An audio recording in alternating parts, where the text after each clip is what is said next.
So mainit pa rin nga na pinag-uusapan ngayon yung 299 engagement ring dahil naglabas na ng statement yung lalaki.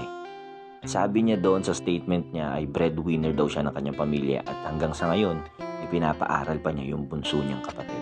The fact na ikaw pa yung breadwinner ng pamilya niyo at nagpapaaral ka pa ng kapatid mo, it means na hindi ka pa talaga ready para sa panibagong chapter ng buhay mo. Pwede nating sabihin na handa na kayo emotionally, pero financially ay hindi ka pa talaga ready. Nandun na tayo, gusto mong ipakita sa kanya na siya na talaga yung gusto mong mapang-asawa at makasama sa habang buhay, kaya gusto mong mangako sa kanya, kaya mo siya binigyan ng engagement ring.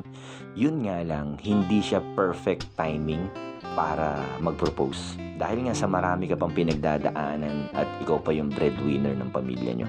Pero, dun sa last part nung statement niyan, sabi niya ay naging eye-opener daw sa kanya yung mga pangyayari. Alaman niya na sa ganung dahilan ay masisira pala yung relasyon nilang dalawa. What if nga naman daw in the long run na pagka nagkaroon sila ng problema ay tuluyan ng mawasak yung relasyon nila.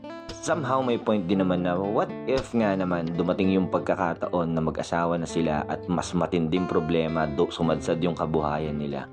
Paano yung magiging trato sa kanya ng babae? Aminin na natin, masarap talagang magmahalan at mag-ibigan kapag ka maluwag kayo sa pera. Yung tipong kaya niyong bilhin yung mga bagay na gusto niyo or mga pagkain na gusto niyong kainin. Kaya niyong puntahan yung mga lugar na gusto niyong puntahan. Masaya yun. Pero di ba masarap din yung idea na nagsimula kayong dalawa mula sa baba at sabay kayong umaangat. Pagtutulungan yung abutin yung mga pangarap yung dalawa. Mas magandang storya yun. Siguro itong pangyayari ito, ang pinaka naging kalaban ay yung timing.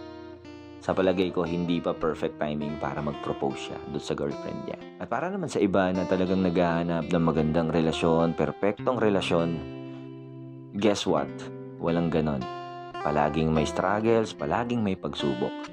Ang kailangan mo lang piliin ay kung sino yung taong makakasama mo sa mga struggles na yun.